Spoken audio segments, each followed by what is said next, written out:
as far as I would guess, because it was technologically sort of the cutting edge. And but in retrospect, now that we have looked back and look at that period of time, we think, well, as modern as it was, we weren't really making the best wine in the best way. But at any rate, there was a lot that we had to learn, and so there was a period of time, I'd say the 70s and 80s, where the winery was the principal focus of our industry here in California. That has shifted dramatically to the vineyard. And so, yes, over the course of my career, actually there's now 8 wineries. I have a new one I'm developing in Bulgaria. And so that's all in this part of the world over yonder. But today we're going to focus right here in our own backyard. But before we do that, I just want to mention where it all started. My parents met at Cornell University, which, as you know, is in the Finger Lakes, central New York. And now today we have one of my most recent wineries. It's dedicated to Riesling. It's called Hobbs, named after my mother and father. And that winery, as I mentioned, is dedicated to Riesling with the idea of really where in the Americas could we compete with the best of Europe. That was sort of the goal of this project, figuring there must be some place. So over the course of my career, I've been sort of like hunting around, and then I started doing consulting in Niagara-on-the-Lake, which is right over in this area here, just south of Toronto. And that's sort of, for the Canadians, that's one of the 2 top regions. But this is cold climate viticulture. I was consulting to a winery here that finally reignited my interest in Riesling, and that's why I began a search and finally put a winery right here at the base of Lake Seneca. So that, again, dedicated to Riesling, and I do have some good news. About 2 weeks ago, there was a tasting, something similar, what they call the Judgment of New York, playing off the Judgment of Paris as a Riesling tasting. And of the top German and Austrian Rieslings, and there were a few New York entries as well, we came in 3rd out of 16 wines in a blind tasting with sommeliers and other members of the trade in New York City. So that was some confirmation that this effort, which has been quite an effort, I might add, has panned out, is playing out very nicely. How many of you here have been to this part of New York State? So, yeah, quite a few. And you've seen the soils or the rock formations and how this area was developed. It was all basically glacial activity. And so that's the same kind of shale slate that you would find, or similar to what you'd find in the Mosel. At any rate, my parents settled here, not too far from Niagara Falls, Grand Island, all this area here. So we were right along Lake Ontario, and in the farming business. I was to become a doctor. I grew up here. I was born in this small house. Well, I was actually born in Buffalo, but grew up in this small house here. My great-grandparents built this home. Then my grandparents, this is the cross barn. Some of you may have seen this photo before. That's the connector between the big barn and the horse barn. And we were basically fruit farmers, but for the early part of my childhood, we also had over 6,000 chickens, which my father hated. So I was born just 2 years before this photo was taken. And here's Edward James, Dr. Hobbs, and my grandfather, my dad and mom, my older brother, and that's me down here, and a cat that's up there in the corner. So this is just on the steps of the little farmhouse. And then later, actually at this point I'm accepted to med school and thinking that's the direction I'm going to take. This is a botany course at the University of Notre Dame. And while I was in that class, within a week or so after I started the class, Father James McGrath, who was the professor, he was also a photographer. He had a man from California originally, had worked under Brother Timothy at the novitiate. And he soon found out that I was helping my father convert apple orchards to vineyards, and decided that I should join his wine appreciation course on campus, which I told him I couldn't because my mother had made a pact with my father that we were teetotalers, and but we were planting wine grapes, so that was confusing to him, and to me too. But at any rate, his father McGrath and my father kind of colluded, and finally, when I was at graduation, both men approached me and said, "Hey, we think you ought to go out to California, furlough med school, and study wine," because my father wanted to bring us all back onto the farm. I'm the second oldest of 11, so that was the good example I was to set, is to come back home and build a winery eventually. This photo was taken in 1978. This is the laboratory at Robert Mondavi Winery at that time. And here is Zamalong. Many of you, of course, would know that she's sort of the lady that, well, became the first prominent woman winemaker, perhaps in the world. So she was head winemaker for Robert Mondavi at this period of time, but left in 1979 to go to Sydney Winery because she got sort of down-moded, not because of her performance, because she was a top-performing winemaker, but because Mr. Mondavi put his son in charge of the viticulture department, or the enology viticulture. So Zama left. I'm up here. There's a number of other people in here, but the lady that's probably best known that many of you, or some of you may know, is Geneviève Janssens. She's from Corsica. We started at Mondavi the same year, 1977-78, and she went on to become the head winemaker at Robert Mondavi after Selma left and I left, and then she also was head winemaker at Opus until Michael Salacci, who's just stepped down. And then the startup of Paul Hobbs Winery. So a lot of water has passed under the bridge between that photo and this particular photo, because I also had a stint at CME for 6 years working with Zalma. And this photo shows Larry Hyde. By the way, I was with Larry yesterday. He's just celebrated his 80th birthday. And we also were doing a podcast with both Andy and Larry, 2 separate podcasts. And so it was just great to see him and his son. But this is Larry. He grew up in Woodside along with his brother. That's Richard. And these are the very first grapes ever brought to Paul Hobbs. So Larry provided the Pinot Noir and also Cabernet to the Paul Hobbs program. So this is 1991, and the very first fruit that, before I had a winery, as a matter of fact, that came to Paul Hobbs Winery. The Camaro, I think it's Richard's, but I'm not sure. And we show this photo, I guess, just to give you an idea that since 1991, this winery began construction in Sebastopol. So if you come to visit us today, this was being built in 2002. And the vineyard, my very first vineyard, is Captain Lindsay Estate, named after my great-grandmother, who founded our farm in upstate New York. Today, if we were at the winery today, this is what you'd see. And I'm finding something here. Yes. This is what the winery looks like today. The original part of the winery, were these 3 buildings for production in 2003. Then if you're to come to the winery, you'd be greeted here at the Lindsay House. And then these offices were built much more recently, just prior to COVID. This vineyard is my first vineyard.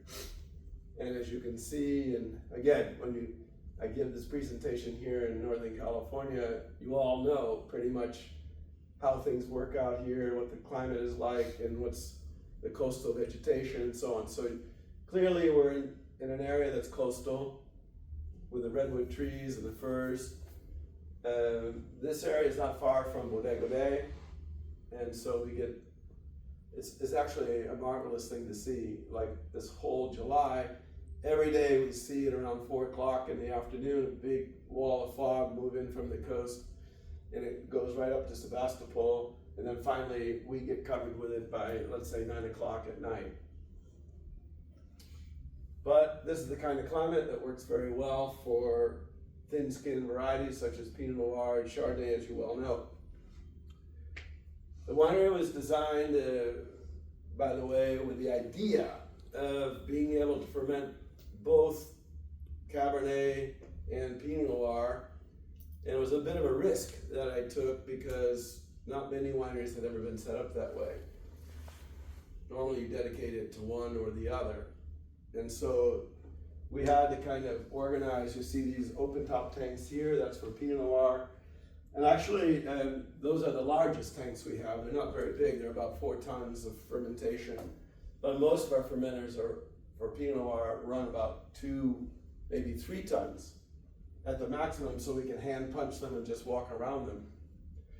This is, I'm sure you've seen, a basket press that we only use basket press for the reds, and then we use a different kind of press for the whites. And then you see these 2 cranes. So those of you that have been to Opus One know that they bring all the fruit onto a second floor above the tanks. Well, that was too costly for me, so I said, what's the solution? So that we came up with the idea that working with a crane could deliver the same results for a lot less money. So there you have it. So this crane can feed basically fruit to these closed-top fermenters, which are for Cabernet, and or we can dump directly using a forklift, like you have back here, for Pinot Noir fermentation. One thing after working at Simi Winery that I learned is that people get tuckered out if a winery is on multiple levels. And by the afternoon, we'd see at Simi, people start to, from going up 2 or 3 floors multiple times, they would get tired and the work quality would start to diminish, as well as the efficiency or the quantity of work being done.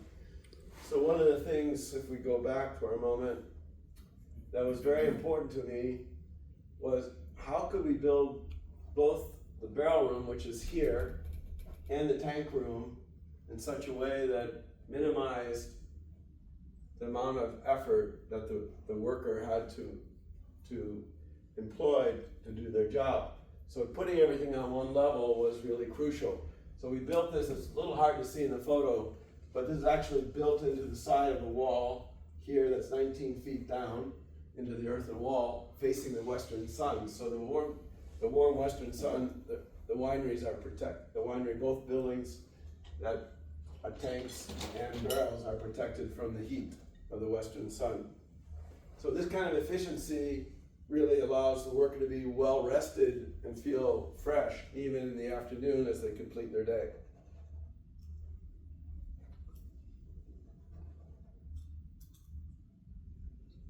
All right, so not sure what this photo is all about. I look really good in it. Yeah, it looks nice. It's just a beauty shot, I guess.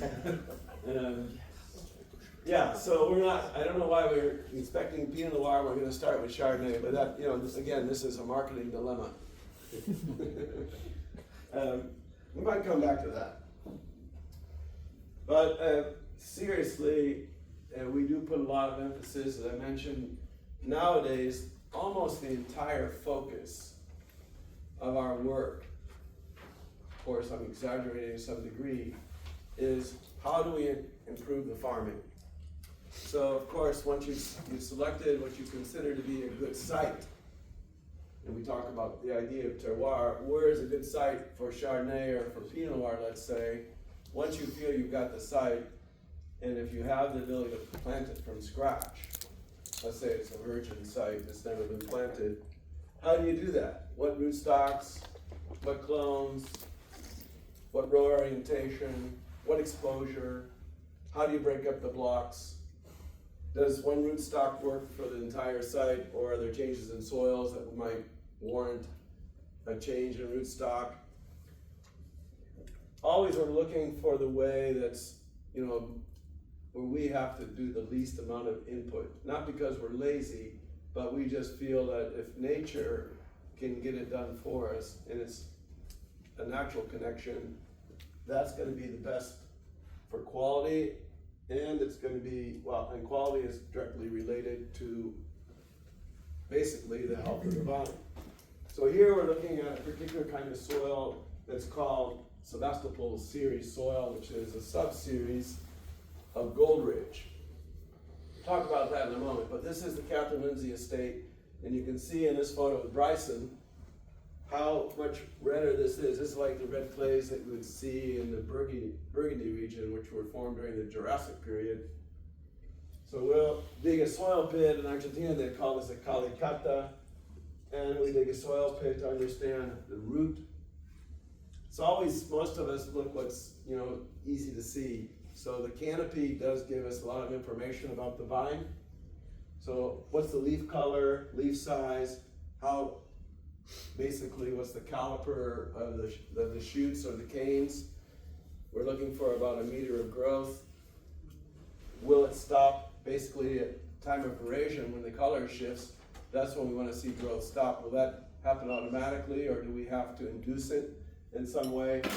So what we're trying to do is find a balance, basically, matching rootstock to soil, to variety to clone, so that the vine kind of walks through the steps of physiological development or phenological development during the year naturally. It just sort of hits those moments without us having to kind of force it into doing what we think it ought to be doing.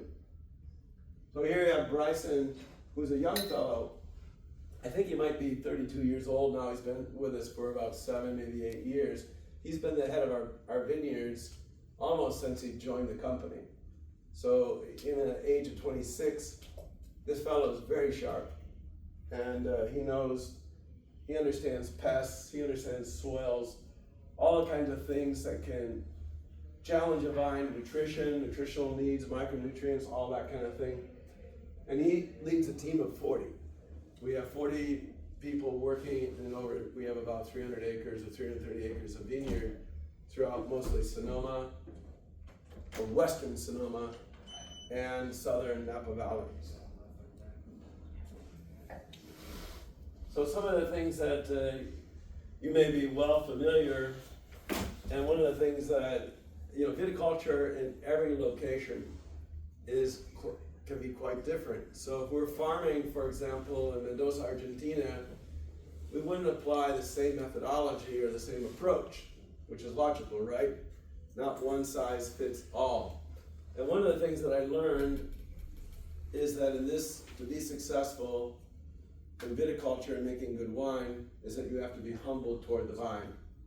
So we are in service to the vineyard and to the vine, not in service to an ideology. And something I learned when I went to Chile for the first time in the late 1980s, and the French were just, I don't know if you're aware, but some of these French guys could serve their military service that they would be obligated, like 1 or 2 years in France.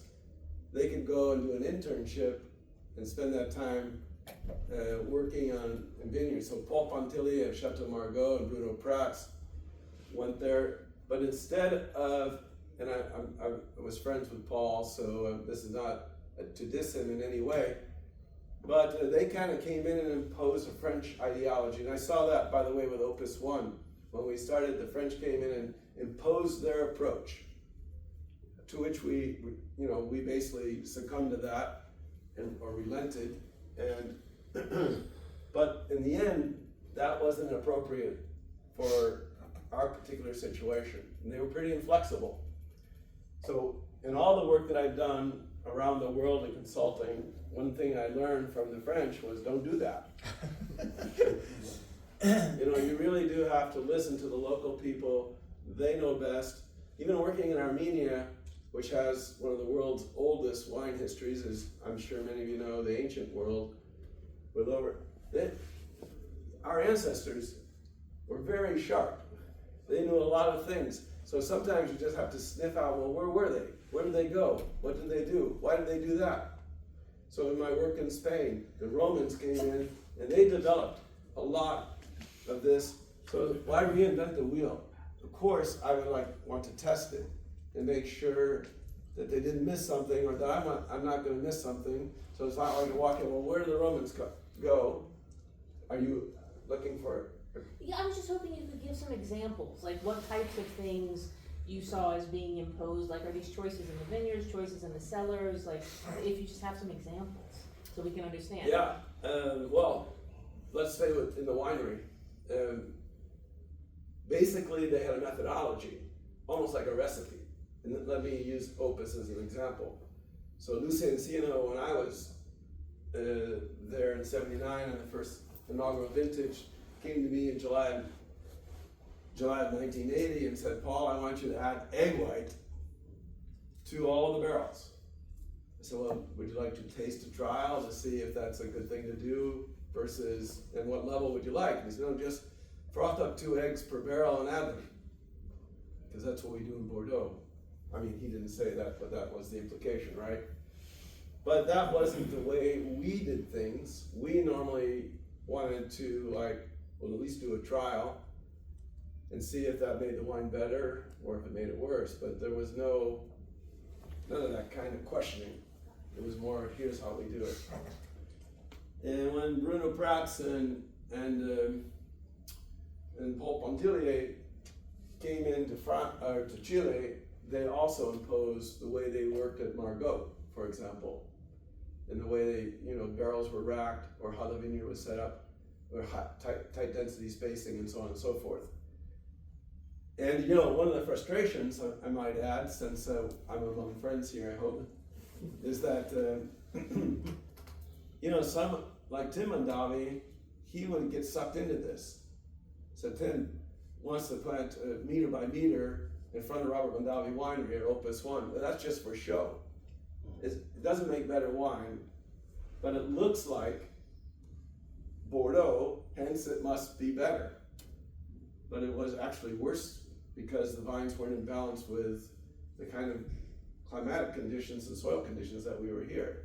So Tim was like, and if Tim were here, I don't know if he'd appreciate me saying that, but he knows, because I told him face to face, I don't think that's a good idea. But of course, his dad went ahead and did that. Those are a couple examples, yeah. So today, we're still, this is not a static thing. In the vineyards today, we're still learning, evolving. It's incremental, it's not radical. We know a lot today that we didn't know 20 years ago. But there's some things sometimes when you go out and you see something in another part of the world, and it makes that aha moment say, actually, that could actually work. Or maybe it turns on and helps you understand something that you didn't even notice. So that's one of the advantages of my travel and work outside, is to say, sometimes it makes me aware of something that I'm looking at every day, but I haven't seen. Does that make sense? So one of the things among some of the things that we see is that in California in the winter are wet months. As you well know, December through March is when we see most of the rainfall. We are largely planted on what we call highly erodible soils. So after harvest, the first thing that we do is seed the vineyard with grasses. We've done an analysis on the vine, so we know kind of whether you see these shoots have reached about 1 meter in length off the fruit wire, and they're fairly uniform, and the trunks are uniform. We look for that kind of thing. But the vine has taken something from the soil, and we want to put something back or replace that in the most natural way as possible. So right after harvest, through a process we call winterization, we will use a grass and clover mix that is designed to help rebuild the soil, give back. But in addition to that, as in Europe, when they take their prunings, they usually pull them out of the vineyard and burn them. But we don't do that. I mean, we used to do that. but we don't do that anymore. These prunings will all get cut and thrown into the middle and then chopped in the spring and reincorporated into the soil. So that helps rebuild the soil as well without polluting the atmosphere. Now the Europeans, the reason they did it, of course, was it was efficient to burn, to drag it out, burn it, but also it helped them control disease. But they didn't, today I think some of the Europeans are also changing to this system because it's actually, once you reincorporate the soil, there's no risk of disease. But if the wood is just sitting there, it can carry disease that can then affect the vine in the growing season.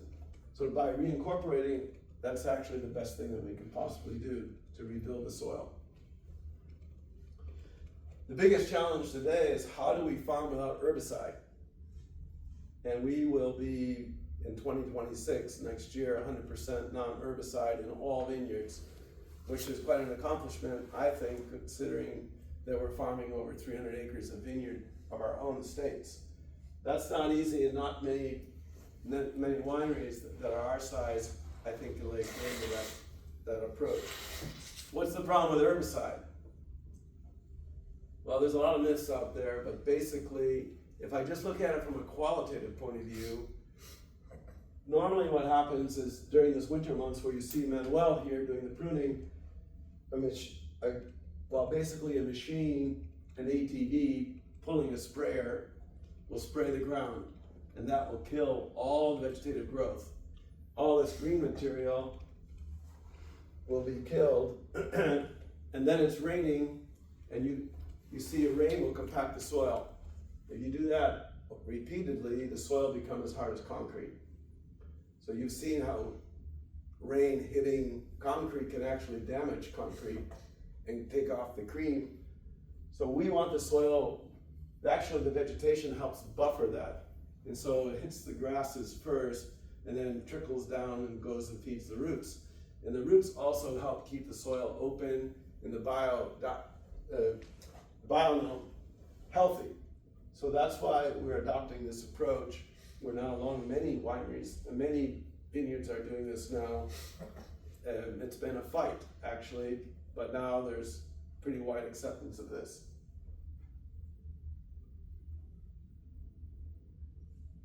Oh, well, just real quick here.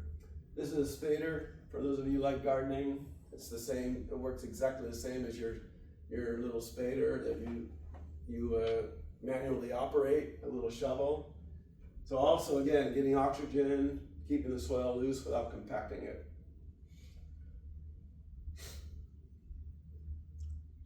And I won't take much time here. I think all of you know that we live along a fault line called the San Andreas Fault. You see it most prominently here. And also you have these isthmuses where any area you have here, the depression of the Petaluma Gap. Further north, you have Bodega coming in. This is also a depression that leads into Sebastopol and Santa Rosa. Above that is the Russian River. All these are channels for cold air. What causes the cold air from the ocean to be pulled in? The Central Valley, primarily. So the Central Valley, California, is like a big lung encapsulated in two mountain ranges, the Coastal Range to the west and the Sierra Nevadas to the east. So within that, you have the mouth, you might say, is the San Francisco Bay. San Pablo, all of this area into the Sacramento River Delta. So as it warms up, hot air rises, and it has to be replaced because nature abhors a vacuum. So it's replaced by cold air rushing in, hence pulling in the fog that you see when you go through this region. And that's what cools our valleys. So even within this Napa Valley area or Sonoma, cold air is being pulled in. And so hence the Carneros is cooler, and as you get further north, the area actually gets warmer. Quite the opposite of what I remember as a boy growing up in Buffalo. Now today, again, I think these are things you probably well know. Sonoma County has 20 sub-AVAs. There is a petition for additional AVA. I think it's getting a little crazy because there's so many. How is people going to remember all these? But there is a petition to make this area where basically it's not showing Sebastopol, but it's roughly this area. They want that to be called the Sebastopol Hills. It's slightly different from, well, I guess, west of the coast.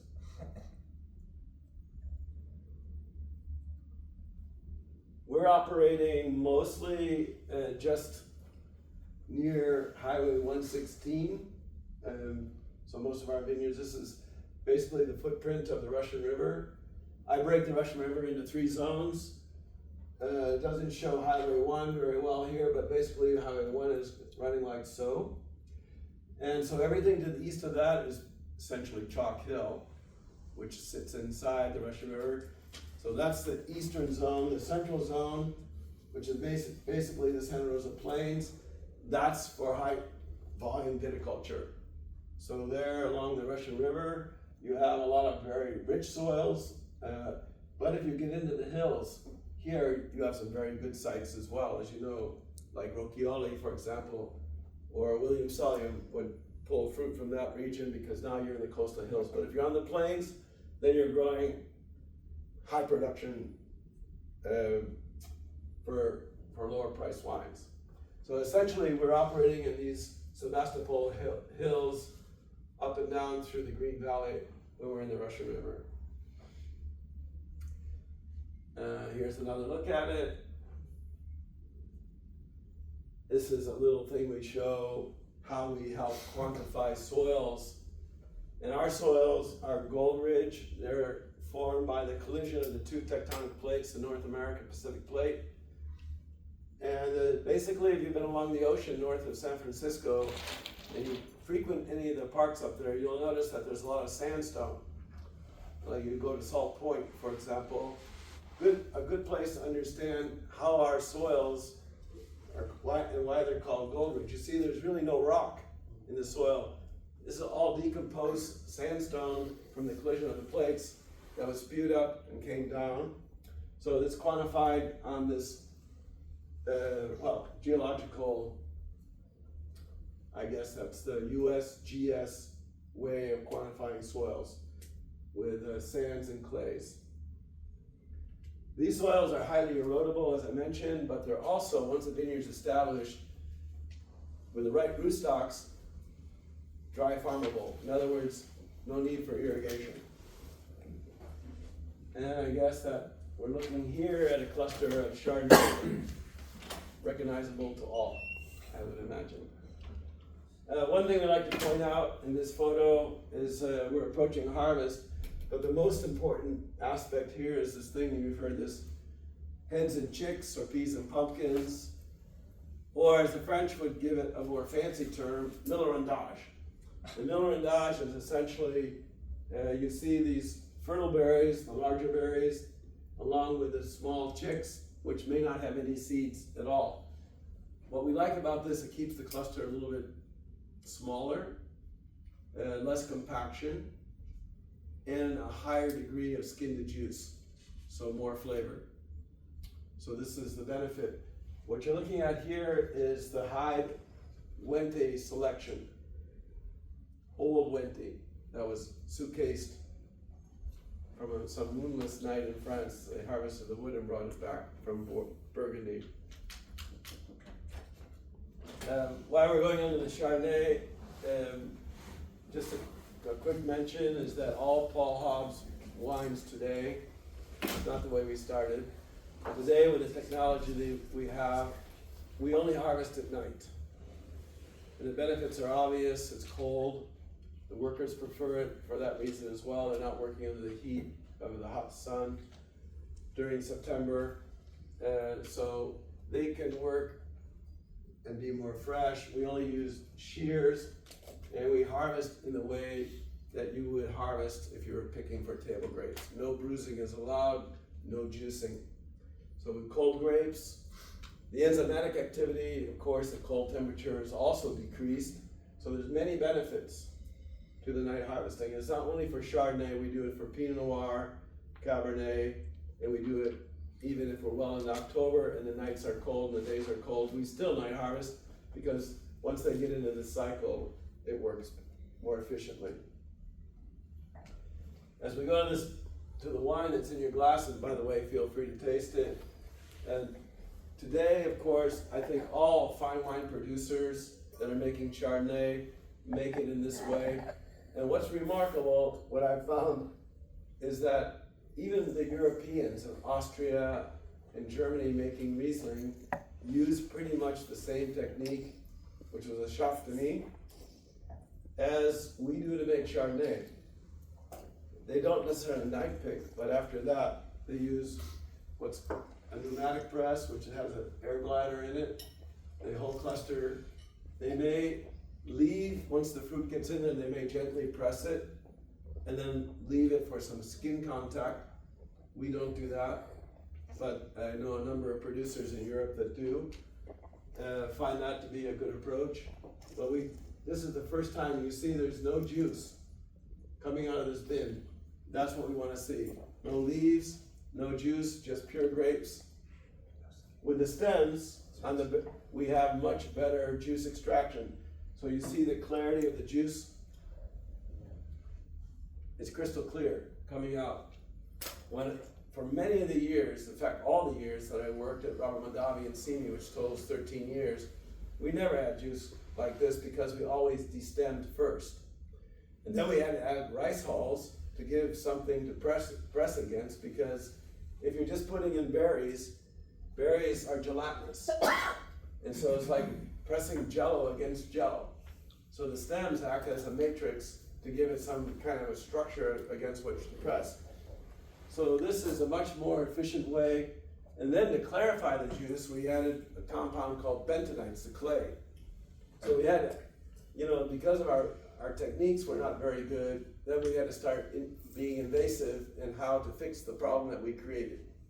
So today, we just do this, it's much more simple, and it gives you a much better product. By the way, one thing I should mention on this photo, something I started about 10 years ago with my team. We bring interns in from the US, but also from foreign countries, and we want them to kind of get the idea that we pay attention to the details. So what are we doing? We receive our new barrels in August. All our barrels come from France, from state-managed forests. We want our barrels to have slow growth. Slow growth trees means tight grain, no more than 2 millimeters of growth per year. So when you check the growth rings, we order the tight grain, but barrel makers like to buy faster growing trees because they're cheaper. So they will salt in a few faster growing, so you might get a medium width, or you might even get a loose grain. Could be 4 or 5 millimeters, those get faster extraction and age the wine more quickly. So what we do is we quantify all 29 staves in a barrel for each barrel that comes into the winery. So I don't know how many we order every year, like 500 barrels, let's say. So that's an exercise that we do.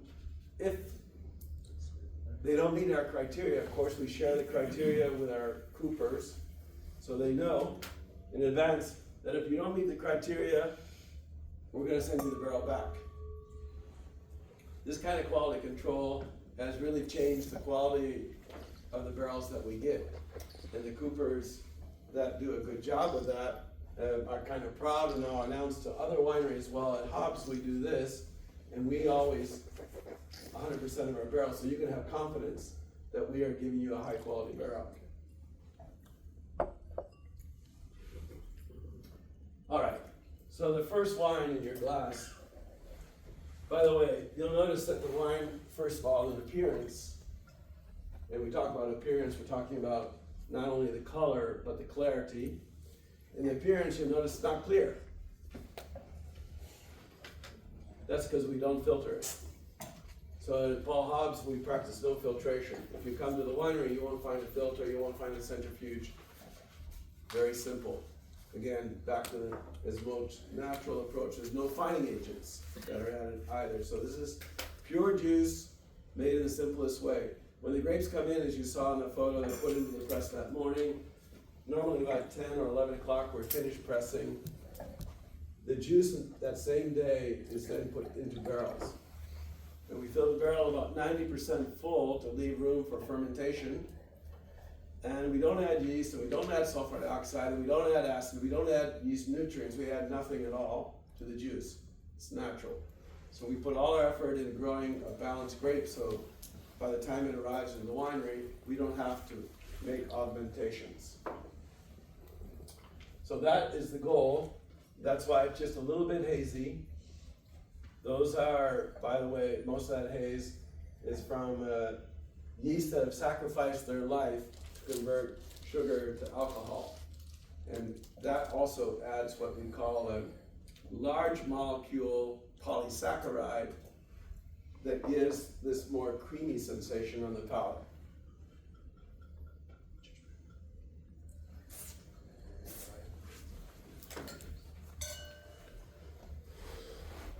So in the barrel, real quick, fermentation usually takes 5 to 6 days before it initiates. Some people would call that spontaneous generation. That was the old term before it was discovered that actually, there is a small organism that converts, but that wasn't until they developed the microscope that they could see it, the yeast. So the yeast that naturally come in on the bloom of the berry, or the waxy coat of the berry, is what conducts the fermentation. Not something that we've added, not something from the winery.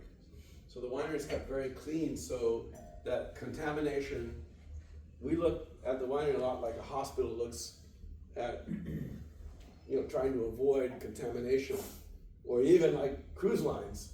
And because you can imagine if something gets going in a winery, it's going to spread everywhere, or in a hospital, or on a cruise ship.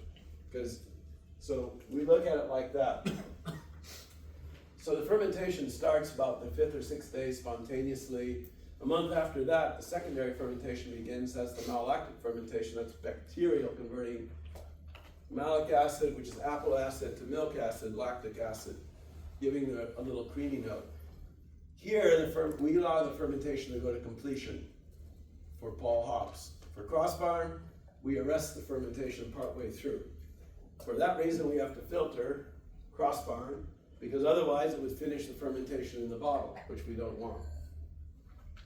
So again, all Paul Hobbs wines, unfined, unfiltered, and no yeast or factory bacteria or yeast are added to the wine. Again, guiding the most natural process.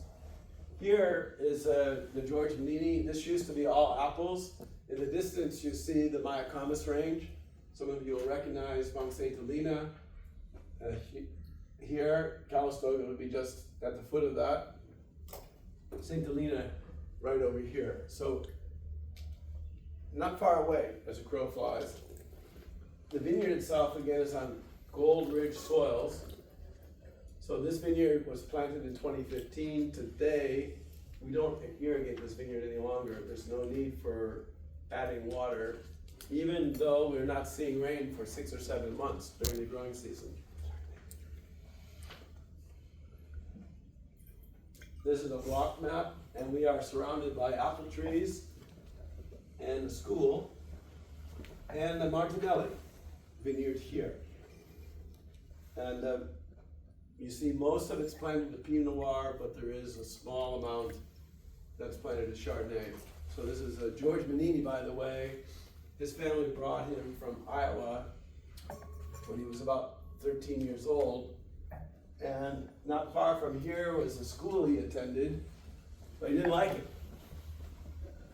So he decided to drop out at like 13, 14 years old. He said, I'm going to be an apple farmer.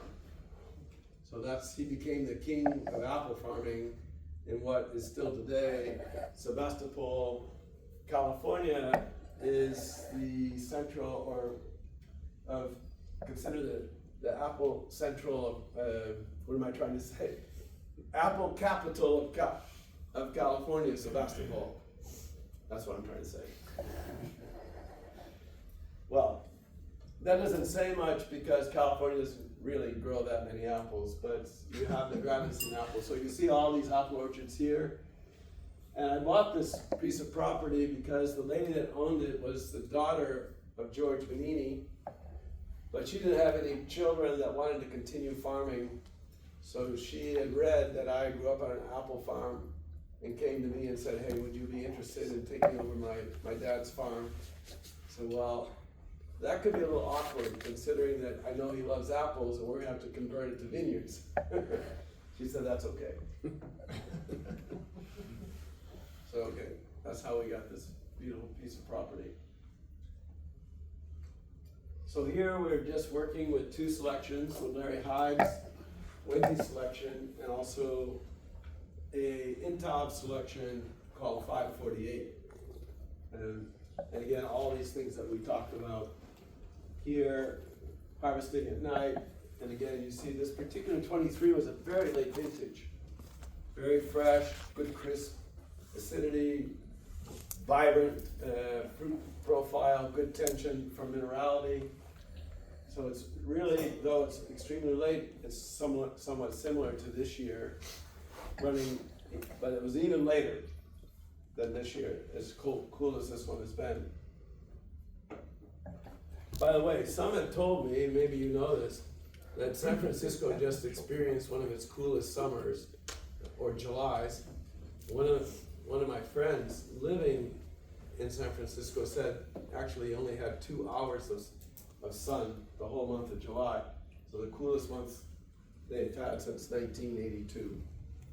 So that's even cooler than 2023. And yet, I think we're ahead of 2023. Then we go, by the way, feel free to interject if you've got any questions.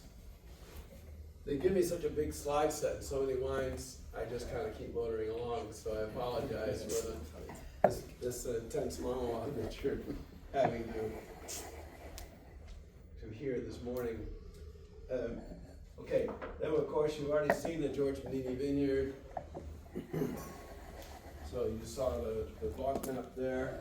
This is what, by the way, this is what we like to see at harvest time or just before harvest in terms of the clusters for Pinot Noir. They're small, they're like this deep blue, purple color.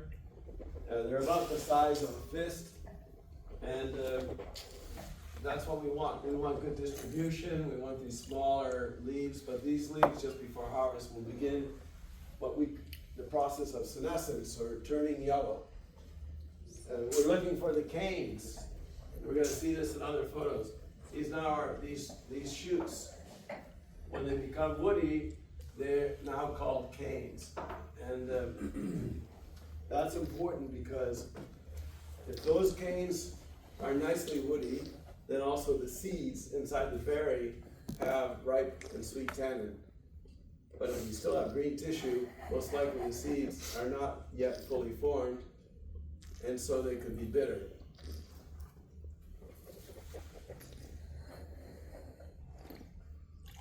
Well, when you're processing Pinot Noir, it looks like you have a sea of blueberries.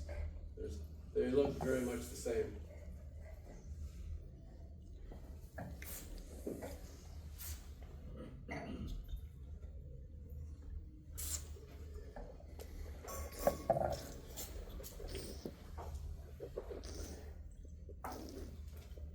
You know, we mentioned the fact that with Pinot Noir requires hand punching. And the reasons for that are quite straightforward. Thin skin ferments about 2.5 times faster than Cabernet. Therefore, the cap that it forms is much harder and is more compact. So to keep the cap cool, unlike Cabernet, for example, that's a much thicker skin and keeps a little more open structure or matrix in the cap, we can irrigate Cabernet just by sprinkling liquid over the top, and that'll cool the cap and get the extraction we're looking for. That does not work with Pinot Noir. So we physically break it in the manner that you see here, where Jenny is pushing down the cap. You can see it's early fermentation because we have some foam. People wonder, why do you have foam in the fermentation? That's because there's proteins in grapes. Proteins are like when you froth egg white, you get foam. And so the same is happening here. during the course of fermentation, the protein is being denatured or broken down. And so later in the fermentation, this will disappear. So this is an indication for those of you that walk into a winery and look into a fermenting vat, and you can say, oh, look, there's foam, must be early fermentation, right? Pretty useful thing to know.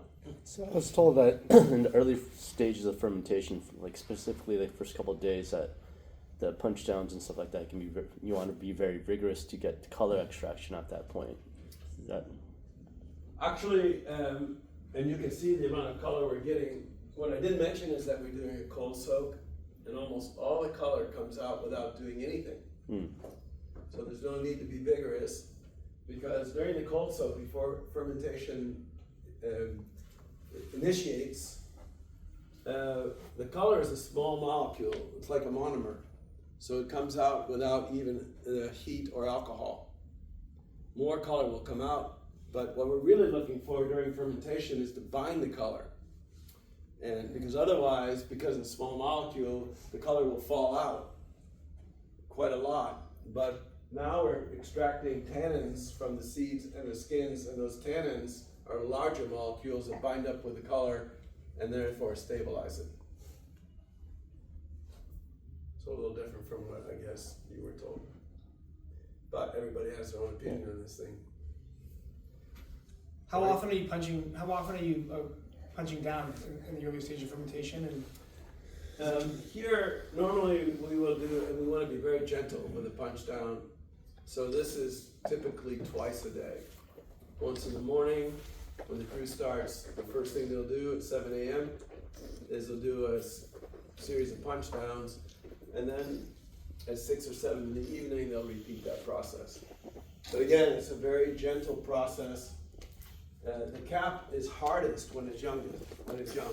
It's so hard that after 3 or 4 hours, once it's risen, you can walk across it. I don't recommend it as a deep vat, just in case you fall in. If you fall in, you don't come out. You know that CO2 will knock you out cold instantly, right? But a lot of what we try to tell everyone that joins, like especially new guys that are interns, everybody has to be, and they're working with a fermenter, you have to be wired so that if you do fall in, you can be pulled out. Now, to fall into this is not a problem. You can stand up. It's only 4 feet tall. But a bigger tank, if it's 6 or 7 feet tall, there'll be CO2. Even if the level is here at 4 feet, at 6 feet, there's still going to be full CO2. If you stick your head in there, you'll be knocked out cold. Yeah. You won't be dead. You'll just be knocked out. So, typically the buddy that sees that person tries to save the person by going in after them. And so now you've got 2 dead guys. That's happened so many times, I can't tell you in my career. Not, fortunately, in any winery I've ever worked. But I hear this in the news in Chile, in Argentina, and the US. The same. There's far less of this problem today because, as I say, we're required in the US to be tied off, and so somebody can pull you out of the fermenter. You won't die right away. It takes a couple of hours, or not hours, but a couple of minutes before you run out of oxygen and your brain goes dead. But falling in a vat is not a fun thing to do.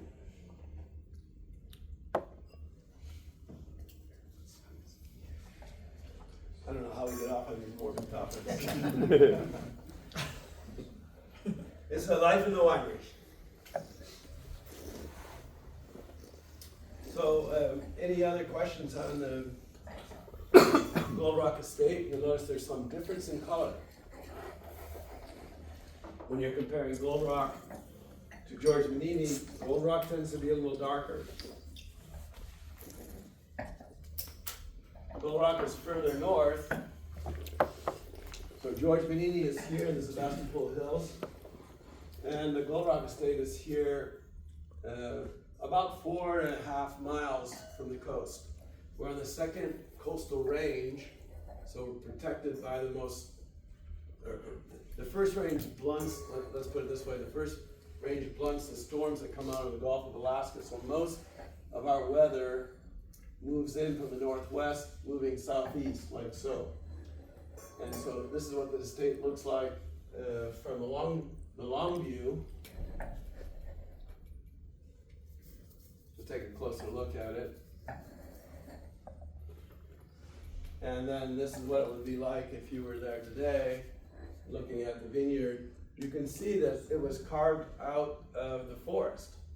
And this happened in the late 1800s. Basically, it was first logged, and then it became animal husbandry, and then it was planted to apples, and then finally to vineyards.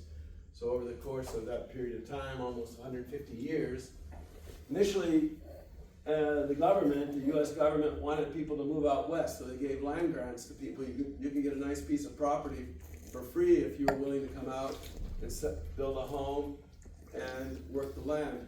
And that's kind of how this property originally started. This is all redwoods. In fact, there's one redwood on the property that's old growth, and it has a span of 10 feet, a little over 10 feet. My span here is 6, so I add another 4 feet. That's how big that boy is. It's a monster. Even guys that live up in Humboldt County, which has the largest redwood trees in the world, when they come down and see this honker, they're like, okay, that's about one of the biggest trees I've ever laid eyes on. So these trees, of course, to grow that big, they look for waterways, and that where they can get enough moisture to sustain themselves, to go to that size. But here, being close to the coast means that we get the cooling effect of the fog. We never really get that hot, and that's what really Pinot Noir thrives in, that kind of environment. This is the vineyard itself. I did not plant it, I purchased it. I started working with it about 5 years before it became available for purchase. You can see it was largely planted to Pinot Noir, these lighter green zones. Chardonnay, we planted 2 more small sections here to, what we call massal selections or heritage selections. So you have Mount Eden on 3309 here, and again, Hyde Wente selection that has the peas and pumpkins or hens and chicks. And recently, we purchased this section here. So we have removed the vineyard, and now this area is fallow. This is 15 acres that will add to the vineyard, and mostly likely plant white varieties, but we're not yet ready to plant it, so I'm not sure. We'll plant Chardonnay there, but we may plant some other white varieties as well. Question. Yes. When you're looking at vineyards, what do you look for, and what are some deal breakers? Good question. Not so easy to answer in a few words. Well, first of all, you kind of have in your mind's eye what you're looking, if you need, since we're talking about Pinot Noir, let's say you're looking for a site for Pinot Noir. There's a lot of things that go through your head, because let's say you already have some Pinot Noir vineyards. Well, if you're looking for another one, you don't want it to be, you want it to be different. So then, okay, what are the characteristics, the soil, the climate, and so on, that would give it a different profile? So that might be a consideration. And then it's like, well, are the soils appropriate, is the climate appropriate, does it have, and this is really important, the topography that's conducive to high quality viticulture. So to give you an example of what that means, we look for crowned sites. In other words, the opposite of concave or bowl shape, where basically when it rains, all the water will collect in the bottom. But not only the water, over years, soil is moving toward the base of the bowl. So the soils are much richer at the base. So you're gonna have a lot more vigor. If you're looking at a crown site, you have good air drainage because the air will move down. It won't get caught in the bottom of a bowl. So you have better airflow, and you have water that will drain off the site, because basically high quality grapes need to be grown with dry feet. They want their roots to be dry. And so that's, those are some of the considerations. We want good airflow also in the base of a bowl when it gets really cold. All that cold air settles, and if that happens in the spring months, a frost could kill all the vines. So that's why everything that we look for has a way to drain air and water. Those are some of the considerations.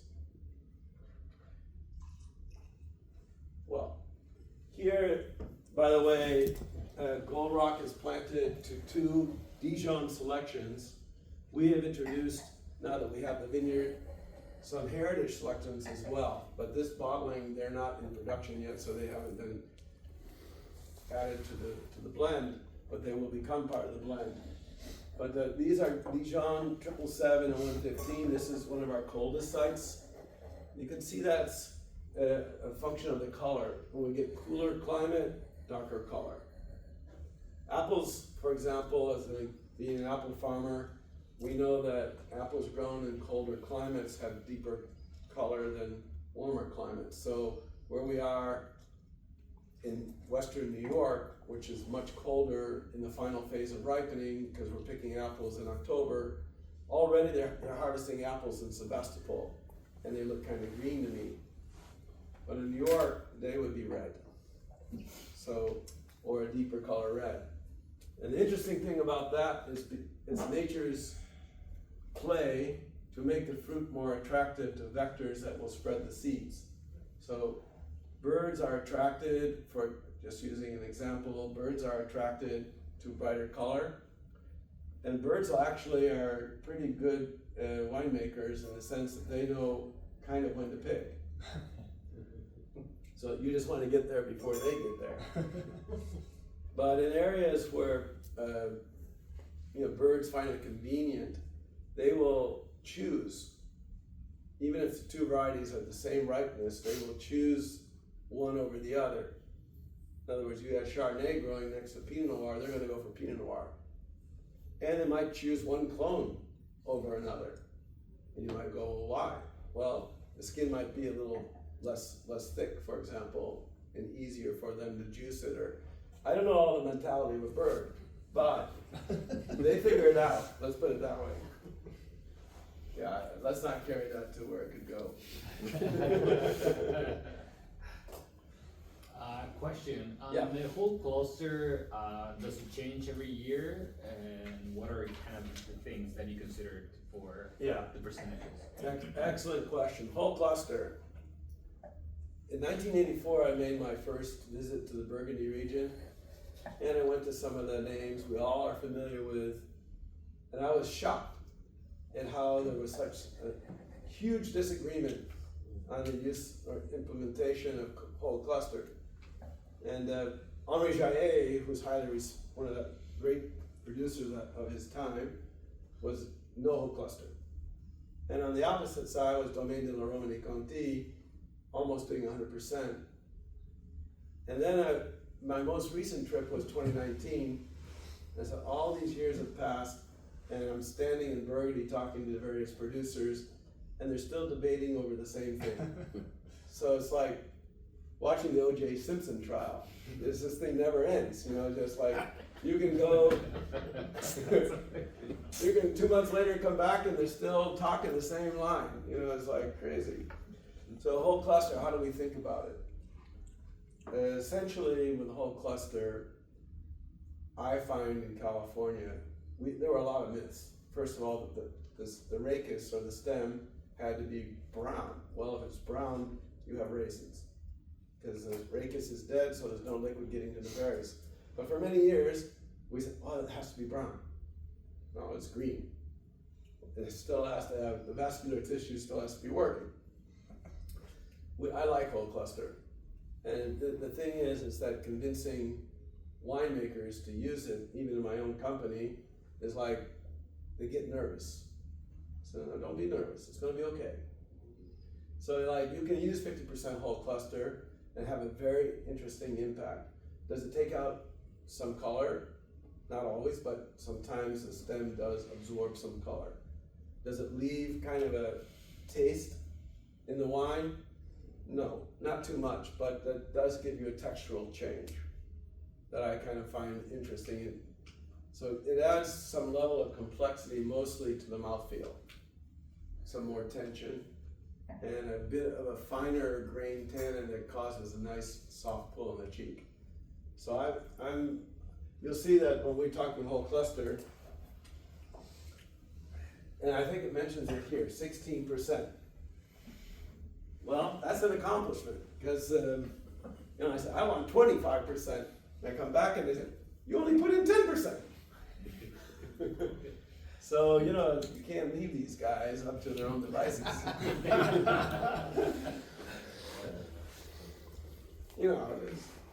Before we can move on to Napa, where ADAs, have had a lot less movement lately than Sonoma, you mentioned that you thought this maybe was getting a little bit out of hand, the creation of new ADAs. Can you talk a little bit about what you see as both the pros and the cons, and will you always basically label your wines with the most specific ADA, or do you go through kind of a debate each time one of these pops up?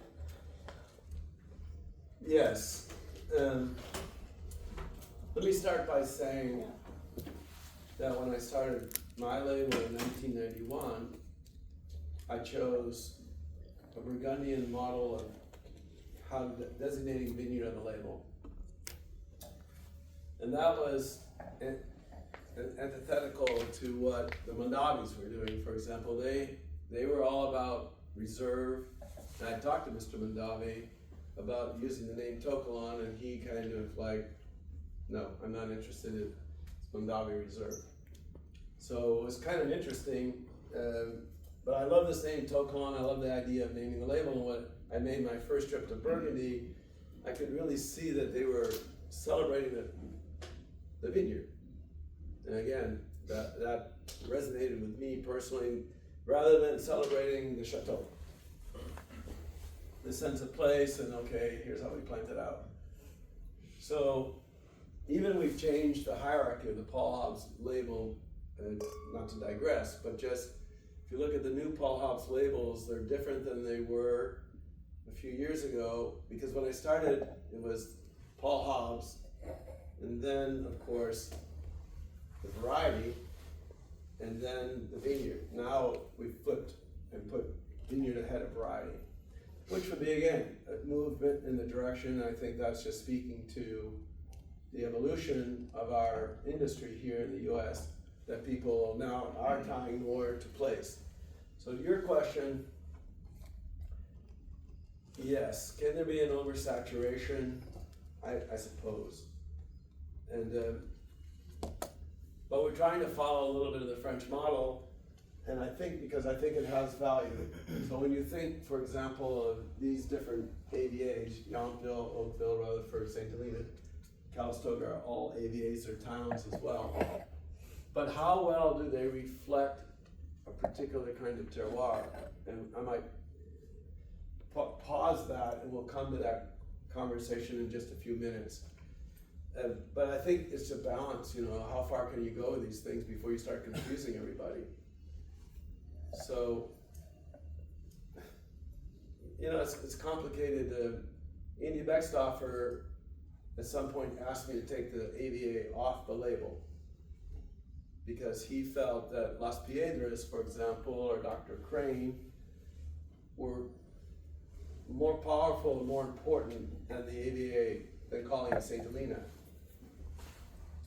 But then, a few years after I did that, I had Psalms coming to me and telling me, that's one of the ways that we can help when people come into our restaurant that's in St. Helena, for example. He said, here's a wine that's made right here in this region.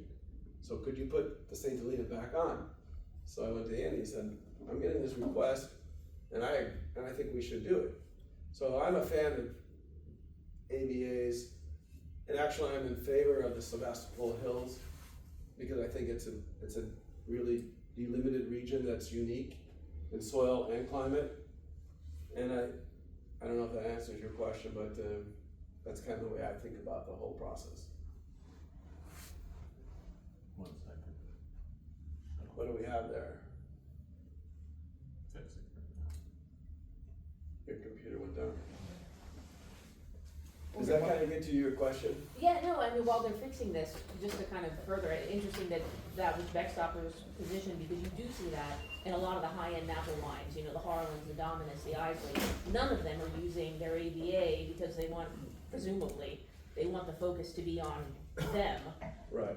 You don't see that yet in Sonoma. I prefer the Sonoma approach, but was just kind of curious what you thought. Yeah, and I think that sort of harkens to the, you know, focus on the chateau. Yeah, So that's a Bordeaux approach. sure.